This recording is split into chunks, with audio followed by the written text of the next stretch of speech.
کیا آپ جانتے ہیں کائنات میں ایسے مقام بھی ہیں جہاں روشنی تک داخل ہو کر ہمیشہ کے لیے غائب ہو جاتی ہے؟ جی ہاں، یہ وہ مقام ہے جنہیں بلیک ہولز کہا جاتا ہے۔ کائنات کے سب سے طاقتور، پراسرار اور خطرناک وجود۔ بلیک ہول نہ کوئی سورج ہے، نہ کوئی سیارہ۔ یہ تو دراصل مرے ہوئے ستارے کا ایک بچا ہوا سایہ ہے۔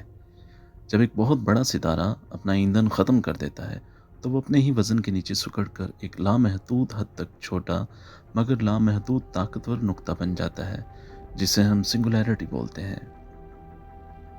ہر ستارہ جو سورج سے کم از کم 3 گنا بڑا ہو، اپنے زندگی کے اختتام پر ایک زبردست دھماکے یعنی سپر نووا کے ساتھ پھٹ جاتا ہے۔ اس کے بعد جو بچتا ہے وہ کبھی نیوٹرون سٹار بنتا ہے اور کبھی اتنا دب جاتا ہے کہ روشنی بھی اس کی کش سے شکل سے باہر نہیں نکل سکتی، اور وہ بن جاتا ہے بلیک ہول۔ تصور کیجئے اگر آپ سورج کو بلیک ہول میں بدل دیں تو وہی کمیت مگر سائز صرف 3 کلومیٹر، پوری زمین آسانی سے اس کے گرد گھوم سکتی، مگر کوئی روشنی، نہ کوئی حرارت، صرف اندھیرا۔ بلیک ہول کے ارد گرد ایک باریک مگر مہلک دائرہ ہوتا ہے جسے ایونٹ ہورائزن کہا جاتا ہے۔ یہ وہ سرحد ہے جہاں سے آگے جانا مطلب ہمیشہ کے لیے غائب ہو جانا ہے۔ ایک بار اگر کوئی چیز اس حد کو پار کر جائے، چاہے وہ روشنی ہو یا مادہ، کبھی واپس نہیں آ سکتی۔ ایسا لگتا ہے جیسے خود وقت وہاں جا کر رک جاتا ہو۔ اگر کوئی بلیک ہول میں گرتا دکھائی دے تو ہمیں وہ سست ہوتا، لمبا ہوتا اور آخر کار جم جاتا دکھائی دے گا، جیسے وقت خود اس کے گرد جھک گیا ہو۔ آئنسٹائن کے نظریہ اضافیت کے مطابق بلیک ہولز نہ صرف خلا بلکہ وقت کو بھی موڑ دیتے ہیں۔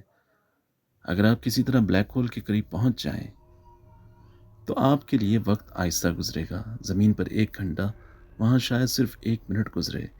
اس لیے سائنسدان کہتے ہیں کہ بلیک ہولز شاید ٹائم ٹریول کے راز چھپائے ہوئے ہے۔ بلیک ہول اپنی کش سے ستارے، گیس اور حتیٰ کہ پورے سورج جیسے اجسام کو کھینچ کر نکل جاتا ہے، مگر دلچسپ بات یہ ہے کہ وہ ہر چیز کو سیدھا نہیں کھاتا۔ پہلے ایک ایکسیلیریشن ڈسک بناتا ہے، یعنی گھومتی ہوئی روشنی اور حرارت کی ڈسک جو بلیک ہول کے گرد روشنی کی سب سے روشن انگوٹھی بناتی ہے۔ یہ روشنی اتنی شدید ہوتی ہے کہ یہ کہکشاں کے سب سے چمکتے مقام بن جاتے ہیں، جنہیں ہم قوسرز کہتے ہیں، یعنی وہ چیز جو اندھیری ہونی چاہیے کبھی کبھی سب سے زیادہ روشن دکھائی دیتی ہے۔ 2019 میں انسانیت نے ایک ناقابل یقین کامیابی حاصل کی۔ ہم نے پہلی بار بلیک ہولز کی تصویر لی۔ یہ تصویر M87 کہکشاں کے مرکز میں موجود بلیک ہول کی تھی جو 5.5 ارب نوری سال دور ہے۔ تصور کریں ہم نے ایک ایسے مقام کی تصویر لی جہاں سے روشنی بھی واپس نہیں آتی۔ کئی سائنسدانوں کا ماننا ہے کہ بلیک ہول صرف تباہی نہیں بلکہ نئی کائنات کی چابی بھی ہو سکتا ہے۔ ممکن ہے ہر بلیک ہول کی دوسری جانب ایک نیا بگ بینگ ہو، ایک نئی کائنات، ایک نیا وقت ہو، ایک نئی خلا ہو۔ یعنی شاید ہم خود کسی بلیک ہول کے اندر ہوں اور ہماری کائنات ایک اور بلیک ہول کا بچہ ہو۔ آئیے اب ہم آپ کو بلیک ہولز کی اقسام بتاتے ہیں۔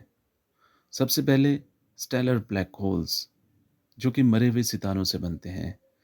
دوسرے نمبر پر ہیں سپر میسو بلیک ہولز جو کہکشاؤں کے مرکز میں چھپے دیو جن کا وزن سورج سے اربوں گنا زیادہ ہوتا ہے۔ نمبر 3 انٹرمیڈیٹ یعنی درمیانے سائز کے نایاب بلیک ہولز۔ نمبر 4 منی اور پرائمورڈیل بلیک ہولز جو کہ بگ بینگ کے فوراً بعد بنے ہوں۔ بلیک ہول کی موت۔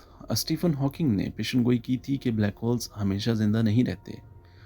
وہ ہاکنگ ریڈیشن کے ذریعے آہستہ آہستہ اپنا وزن کھو دیتے ہیں۔ کروڑوں سالوں بعد وہ بھاپ بن کر غائب ہو جائیں گے، یعنی بلیک ہولز بھی آخر فنا کے سفر پر نکل پڑتا ہے۔